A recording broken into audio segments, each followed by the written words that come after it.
Meu nome é Divino, o Manassés já nos apresentou muito bem, um grande amigo. Ele falou muitas coisas aqui que às vezes eu nem sou, mas um dia eu vou chegar e vou ser ainda. Porque não basta, Manassés, ser crente, parecer ser crente, tem que ser crente. Então, esse negócio de só aparência não dá. Então, aqui está a minha esposa, que nós estamos há algum tempo juntos. Pois é, eu me chamo Noemi, então eu sou privilegiada aqui nessa terra por ser esposa, né, do Divino. E é realmente uma dádiva de Deus, a nossa família também está firmada aos pés do Senhor. E glorificado seja Deus por esta igreja, que separa um mês, né, durante o ano. Eu sei que durante todo o ano é dedicado à família, mas em especial esse mês de maio, enquanto lá fora o mundo está tentando destruir a família, né? Essa igreja, juntamente com outras igrejas batistas, estão lutando para a preservação da família e para a união da família. Então hoje nós temos esse prazer, quer dizer, é o Divino, né? Ele vai ser o preletor. Esse prazer de estar aqui, né, neste mês comemorado o Dia da Família, falando de um assunto tão sério como é finanças. E eu quero dizer para vocês que tudo o que ele disser aqui não é o que ele vive o que ele vai falar aqui, eu tenho certeza disso, porque ele vive todos os princípios financeiros da Bíblia. E eu vou pedir licença que eu vou sentar lá para estar. Ok, nós estamos casados há 47 anos e eu não me arrependo de ter casado com ela e constituído uma família junto com essa mulher maravilhosa que vem me complementar em todos os sentidos. Ela que puxa minha orelha, ela que me chama a minha atenção. Você está correndo demais, você está andando pouco, você está devagar. Ela que tem sido meu termômetro. Porque se tem uma pessoa que nos conhece na intimidade, chama-se as nossas esposas e os nossos esposos. Porque os outros lá de fora às vezes acham que conhecem, mas não conhecem.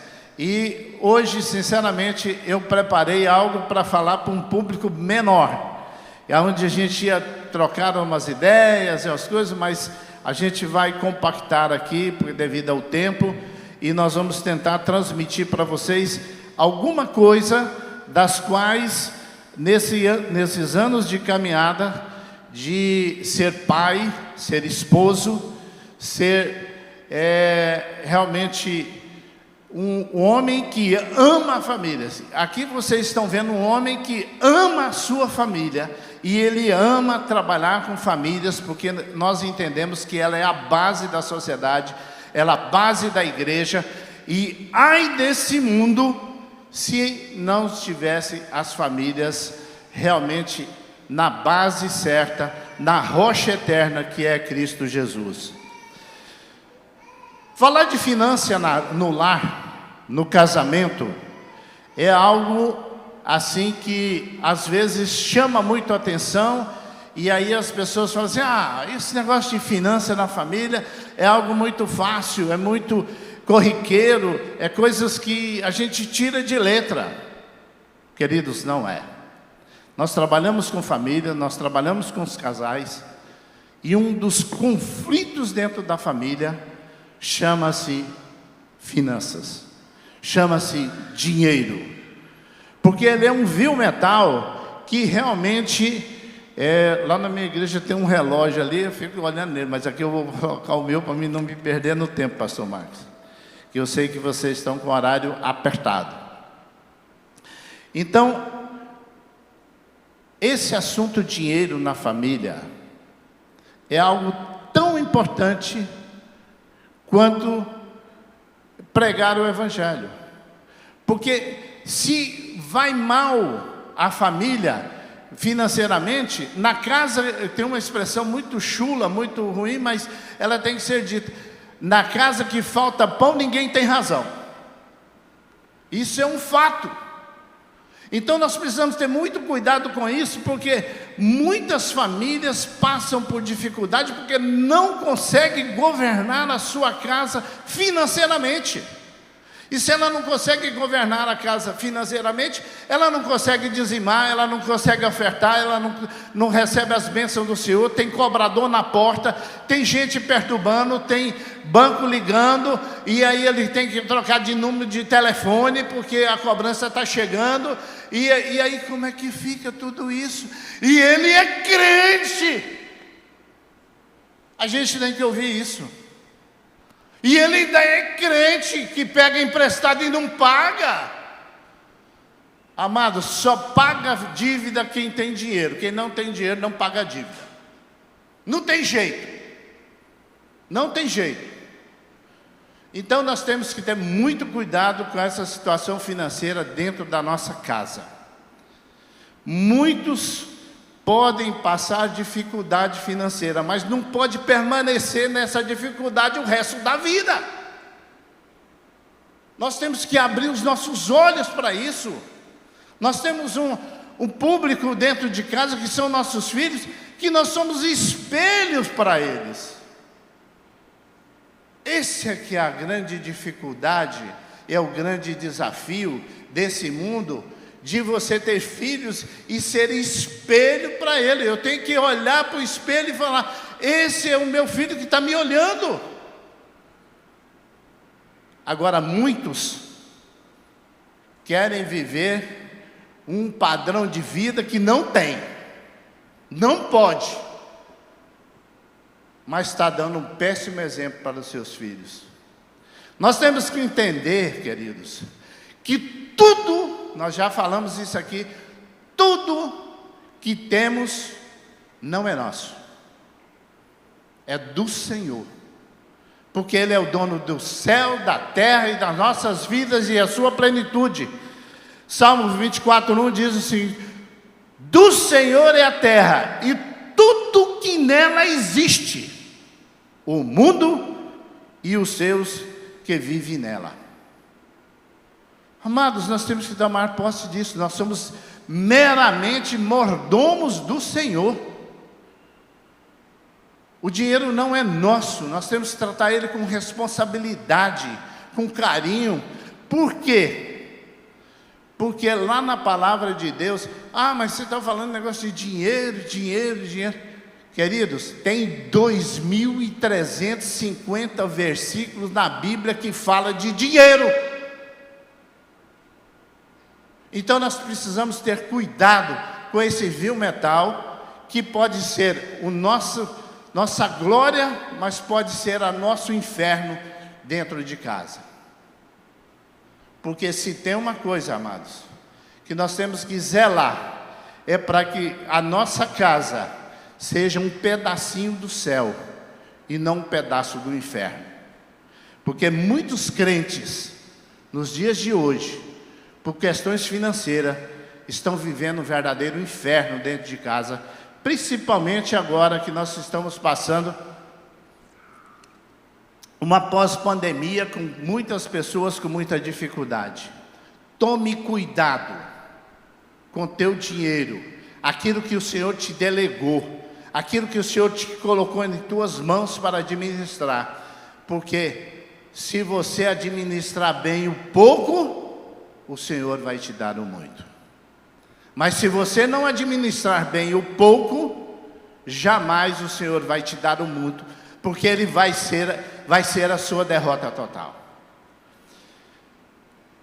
O nosso Deus é um Senhor que nos dá prosperidade. Mas para que tenhamos prosperidade de dinheiro, nós precisamos realmente entender que o Senhor Deus proporcionará a nós dinheiro para que nós tenhamos vida em abundante, vida plena, para que nós tenhamos o melhor dessa terra. Mas não é só para nós, não é só para os meus filhos, não é só para mim entesourar os meus filhos, porque nós devemos entesourar os filhos e não os filhos entesourar os pais. Nós temos que também doar aquilo que nós recebemos. Nós temos que abençoar as outras pessoas. porque disso o Senhor agrada.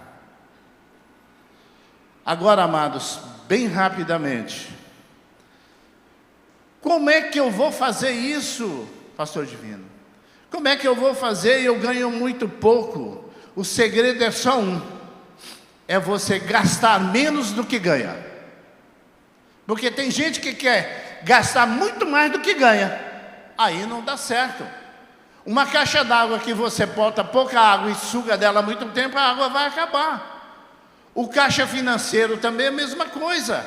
Se você tira de lá mais do que você coloca, vai acabar. No casamento, se você não investir no seu casamento, se você não depositar, vai chegar no final do dia, você vai procurar a sua irmã, ela, não tem não. Você tem que ter investimento. Se você não investir, se você não depositar, como é que você vai sacar? Não saca. Então, temos que ter o cuidado seguinte: quanto ganhamos? Quanto eu posso gastar? Quanto eu posso investir? Quanto eu posso poupar? Quanto eu posso dizimar? Quanto eu devo dizimar? Quanto não? Dízimo é devolver, o que disse muito certo aqui, nós estamos devolvendo a 10ª parte somente que o Senhor nos deu. É muito pouco, amados. Mas essa é uma ordenança. Então nós precisamos fazer isso. Quanto mais nós cuidarmos do nosso caixa e gastarmos menos do que ganhamos, mais nós vamos conseguir ter proveito e ter uma vida tranquila. Provérbios 22:7 diz o seguinte: quem toma emprestado é escravo de quem emprestou. Não adianta você furar o seu caixa e acabar com ele e ir lá, não, eu vou tampar esse buraco, eu vou pegar um empréstimo aqui e vou... Mas e aí? Você tem recurso para o mês que vem para pagar esse empréstimo? Aí você vai ficar escravo de quem emprestou. O maior desafio que nós temos hoje, amados, é dentro de casa, com nossos filhos. É você realmente ser exemplo para os seus filhos como lidar com finanças, porque eles estão de olho em você. Não é só na área de financeira, não, é como você vive com a sua esposa, como você vive com o seu esposo, como é que vocês se tratam. Queridos, pasmem vocês, tem alguns filhos de casais que nós conhecemos, ele fala assim: eu não vou casar não. Por quê? Para viver da forma que meu pai vive, brigando o tempo todo, tendo discussão o tempo todo, eu não quero casamento. Ele se desilude no casamento lá na infância, dentro de casa. O que nós estamos fazendo com as nossas vidas? O que nós precisamos fazer? E nós temos que lembrar de uma coisa: o ensino, ele é muito bom, ele agarinha pessoas, ele junta pessoas, mas o exemplo, ele arrasta multidões. Então nós temos que ser exemplo dentro de casa, realmente o que deveríamos ser, não somente na igreja, mas dentro de casa, e cuidar para que os nossos filhos tenham um exemplo, e eles falam assim: não, quero ser que nem meu pai, quero ser que nem minha mãe, eu quero casar, quero constituir uma família. Nós estamos falando do mês da família.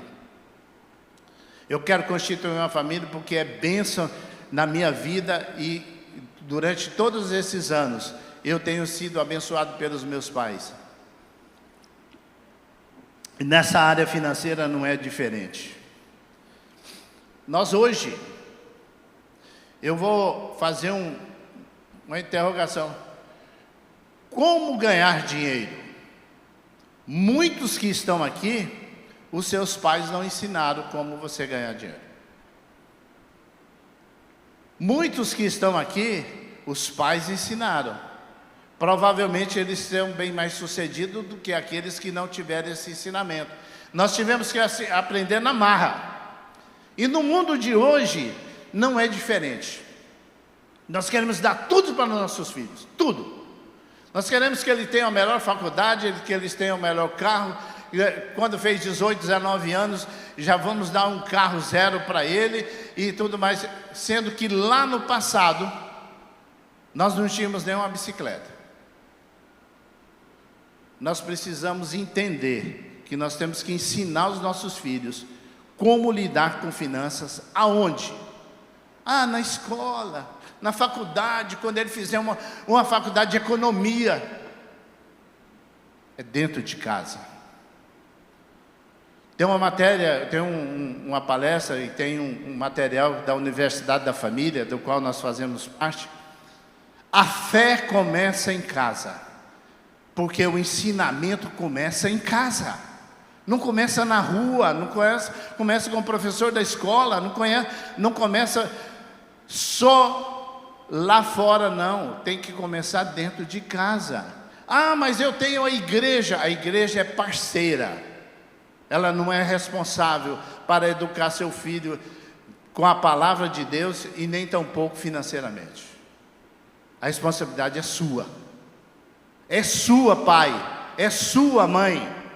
Agora, para que você possa fazer isso, você tem que ter acordo. Você tem que ter um acordo dentro de casa. O casal que não tem um acordo não dá conta nem de viver junto e vai conseguir administrar as suas finanças se não tiver acordo? Não vai conseguir. Então você tem que ter um acordo. O acordo dentro do casamento vai fazer a grande diferença e vai trazer uma paz que vai exceder todo o entendimento.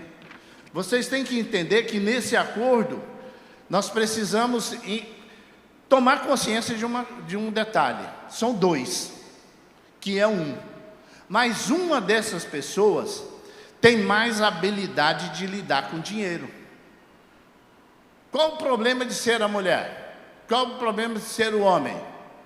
Aquele que tem mais habilidade de lidar com dinheiro, você tem que confiar e delegar para ele. Esse negócio de dinheiro é contigo, não é comigo. Eu vou ser o provedor, eu vou ajudar. Nós vamos ter um caixa único, que é outra coisa que falar em caixa único hoje, gente, no mundo moderno, é a mesma coisa de chamar para briga. A mulher trabalha, o dinheiro é meu. Eu recebi. Tem gente, amados, pasme vocês, que tem mulher que não mostra o contra-cheque ou quanto que ela ganha no final do mês para o marido.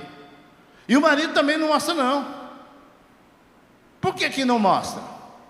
Porque não querem unir as finanças. E se não, nós somos dois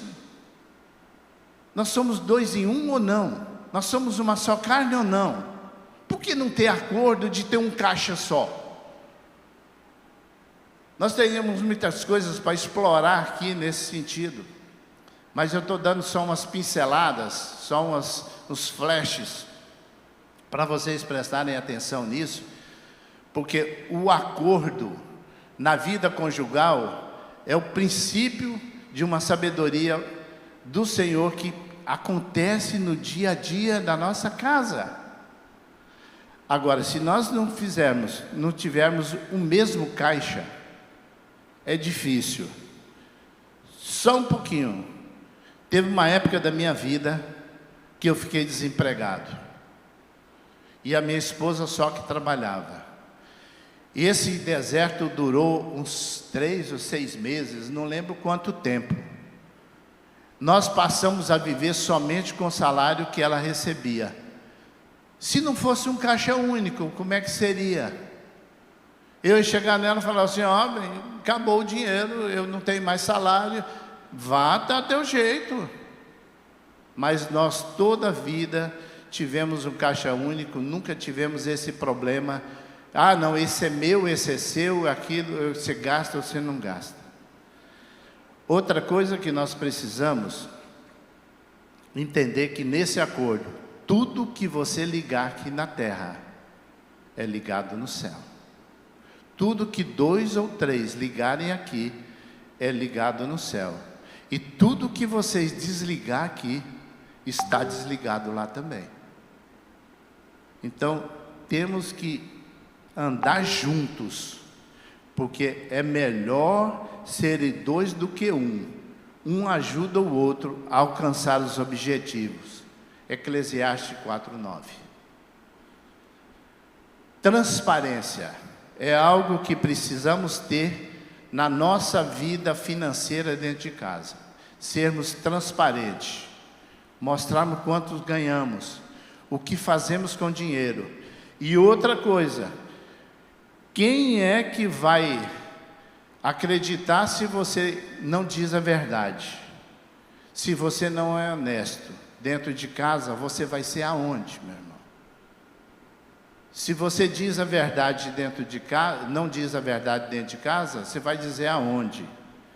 E eu vou dizer para vocês, Deus só age na verdade. Ele não age na mentira. Os lábios do mentiroso são detestáveis para o Senhor, mas os que dizem a verdade lhes traz alegria. Provérbios 12:22.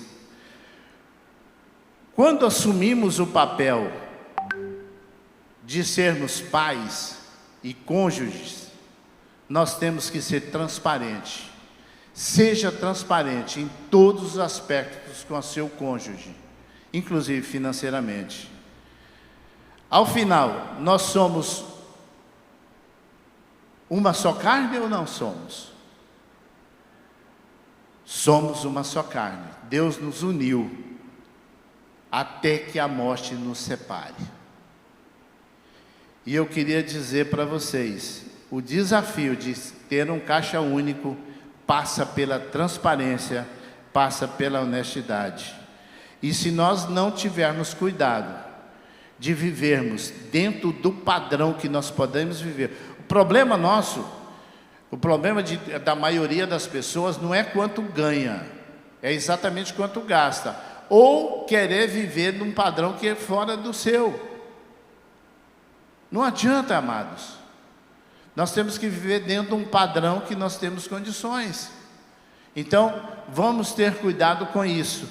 Porque Lucas 14:28, lá em Lucas 14:28 diz: pois qual de vocês, querendo edificar uma torre, não se assenta primeiro e faz as contas de quanto vai gastar?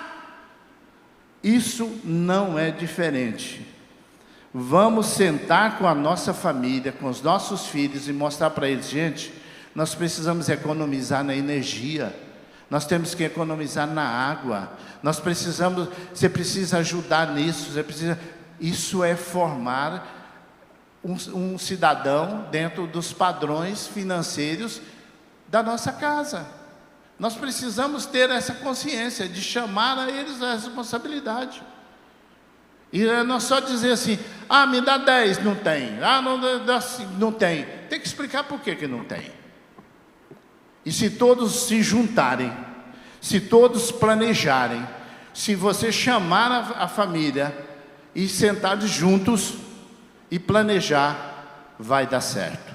Porque nós somos uma família abençoada por Deus.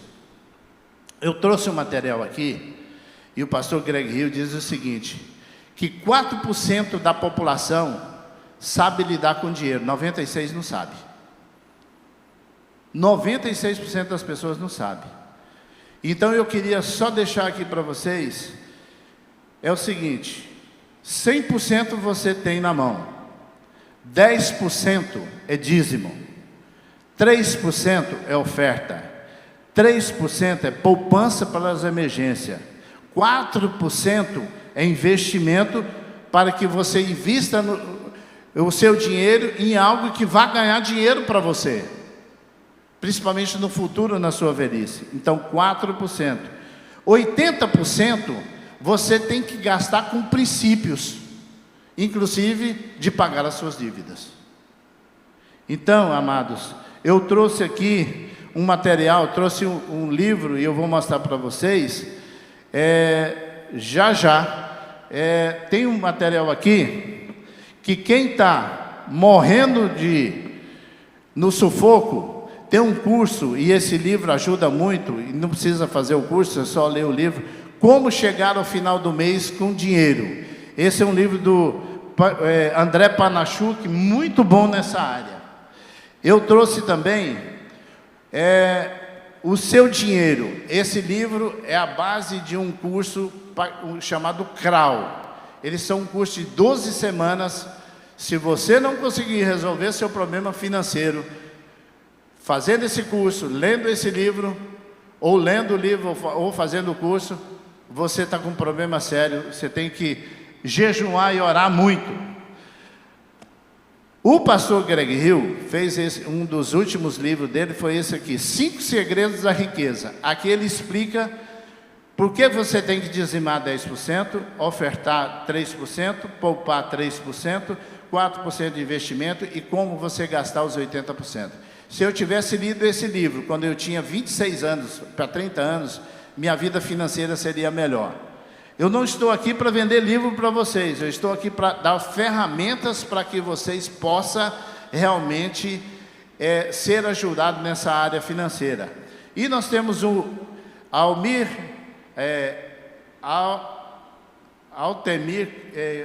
Carlos, ele tem esse aqui, a cura para a sua vida financeira, a solução da sua vida financeira. Esse é um brasileiro maravilhoso, eu conheço ele, pescador, viu, Manassés? Gosta de vir pescar no Amazonas. E eu tenho esse único livro aqui, Dinheiro e Casamento, a Maneira de Deus. Então, quem quiser saber mais, eu vou estar aqui, eu tenho um folheto da Universidade da Família aqui, que fala mais detalhadamente dessa área de finanças. Então, quem quiser falar conosco, a gente vai ficar aqui mais um tempo e vocês podem tirar as suas dúvidas. Agora, lembre-se de uma coisa, somos homens e mulheres imperfeitos, na mão de um Deus perfeito, buscando a perfeição, não somente para nós, mas para a próxima geração. Obrigado, pastor. Eu queria orar pelas famílias, nessa área de finanças, que é uma área muito nevrálgica, muito difícil, que as igrejas têm. Muitas igrejas passam por muita dificuldade, porque as suas membresias estão doentes, financeiramente falando. Por isso a universidade investe muito nessa área de finanças, para as igrejas, para que os membros se tornem melhores crentes e melhores dizimitas e ofertantes. Ok? Vamos ficar de pé? Daqui a pouco vocês vão sentar novamente, vai ter uma assembleia aí rapidinho, mas, Pai querido, eu quero em nome de Jesus, te suplicar pelas famílias dessa terra. Ó Deus, essa instituição que o Senhor constituiu lá no Jardim do Éden, para ser bênção nas nossas vidas, na vida da sua igreja, na vida, Senhor, de cada um de nós. Venha abençoar as famílias dessa igreja e demais igrejas dessa terra, trazendo prosperidade, trazendo tranquilidade e sabedoria para administrar a sua vida financeira e ser exemplo, Pai, para os seus filhos, como formar uma família no futuro. É o que nós pedimos e crendo no teu poder e na tua graça salvadora e curadora, que nós te agradecemos. Amém.